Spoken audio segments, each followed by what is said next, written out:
Hey friends, it's Ramona. Welcome back. We are doing a cook-along today. It's been a while since I've done one, and I keep getting asked to do more, so I'm going to try to do more. So today I am cooking pear ginger jam. So down here in the Annapolis Valley, in the fall, that's when a lot of the pears are out. So all the farmers markets have tons and tons of pears, different varieties. It's like I need to do something with these pears. So I decided I would try some pear ginger jam. I did get this from Pinterest, and I'm trying to find who posted it. I guess Holly Baker, but if you look for this picture, that should get you close enough. Pear ginger jam. So it looks really easy. I have made jam before. I usually make freezer jam. You don't have to cook it or anything. I make freezer raspberry jam, freezer strawberry jam, which is my favorite because without cooking it, it's really more like fresh strawberries to me. I guess people either like freezer jam or you like to cook jam. I'm a freezer jam person. And I absolutely love blackberry jam, but I hate those huge seeds. So I'm going to have to, next time I do it, strain the seeds. It's just an extra step that I don't want to do, but I'm gonna have to do it anyway. Okay, anyway, we're talking pears today. There's only 4 ingredients, 4 to 5 pears, which are peeled and chopped. And I did all this, I prepped it ready because you don't need to see me peel pears, that's snoozy. 1 tablespoon of peeled and grated ginger. It's probably a very generous tablespoon there. I do like ginger. 1/2 cup of brown sugar, and 1 lemon, the juice of 1 lemon. And it was quite a large lemon, so I may not use it all. I'll probably have to taste it and see how it goes. So let's get going. In a pot, right here, it says combine the pears, fresh ginger, brown sugar, and the juice of 1 lemon. So there's the brown sugar. Here is the ginger, and I don't know if I'll put all, let me just start with that. A little bit left because I said I do love ginger, and it was quite a bit. And this, as I said, was quite a large lemon, so I'm just going to put maybe 3/4 of that in there for now and see how it goes. Okay, so you have done that. Bring to a boil over medium-high heat, and once it comes to a boil, reduce the heat to medium and cook it for 10 to 15 minutes, and it will thicken as it cooks. So I think I will just kind of turn you guys off for now, come back in about 10 or 15 minutes and see where we're at. I feel like I want to add water, but I'm not going to because I know when the pears start to cook down, they will release some of their juices. So it also says, I'll just keep going while we're waiting for a second. So after 10 to 15 minutes, when it's nice and thick, it says use a potato masher to help break down the fruit if necessary. If you want to make more of a sauce similar to applesauce, you could puree it before you can it, which I won't do. I would think I want to have some texture in it. Ladle into jars and then process the jars for 10 minutes in a water bath, which I'm not going to do. It says you can also store the jam in the refrigerator for about a month. And I don't think this is going to make a whole lot, probably just a couple of these little jars that I got at Dollarama. These are, let's see, does it say how big they are? 250 mils. I just bought these at Dollarama. So I'm guessing it's probably going to make only probably 3 of those jars. So I'll keep one, and I'll take one to Mom, and I don't know, depends on who will get the other one. Maybe I'll keep it, whatever. And so that's all there is to do. I guess it's just kind of dump it all in, cook it, and bottle it. So I'll come back in about 15 minutes and show you what's going on. I'll see you then. Bye. Okay, we're back. It's been 10 minutes, and if you can see in the pot, it's still quite liquidy. Gosh, I'm really hoping this is going to thicken up.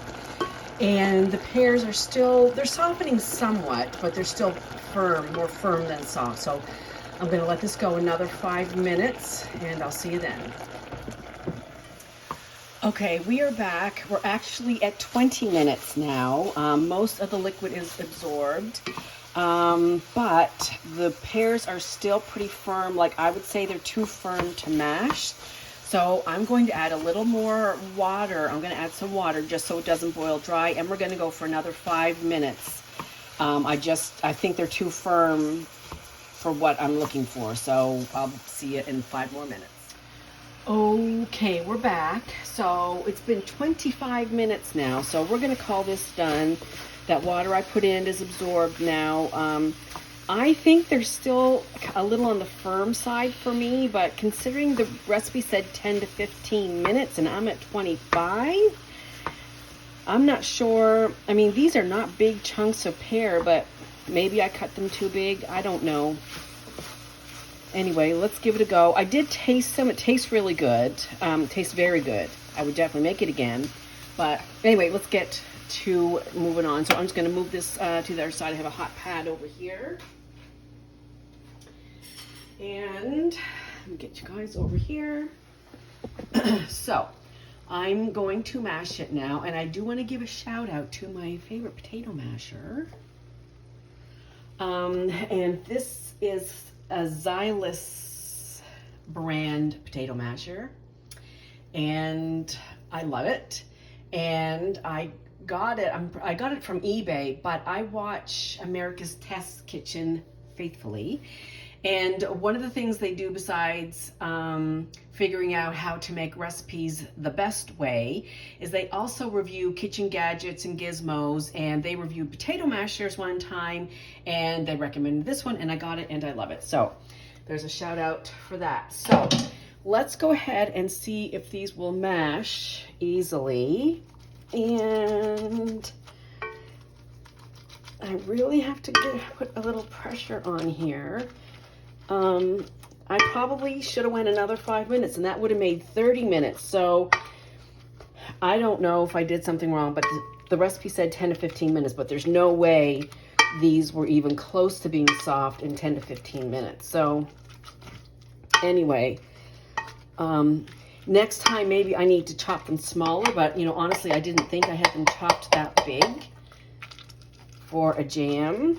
And, but it smells really good, and I did taste one, and they taste really good too. So it does, I mean, the ginger, when it first started cooking, the ginger was very, very aggressive, but once it started cooking down, it kind of mellowed out nicely, but it's still definitely lots of ginger there, very present in this. So I guess that's good. I don't, like I said, I don't want to puree it. I do want it kind of thick, so let's see what we got here.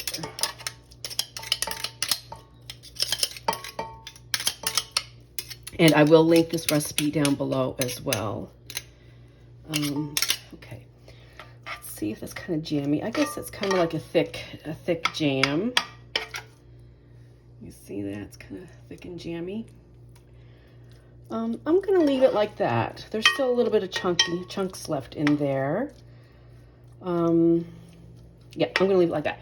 Okay, I'm going to let this cool, and then we'll come back and bottle it, and I'll see you in a few minutes.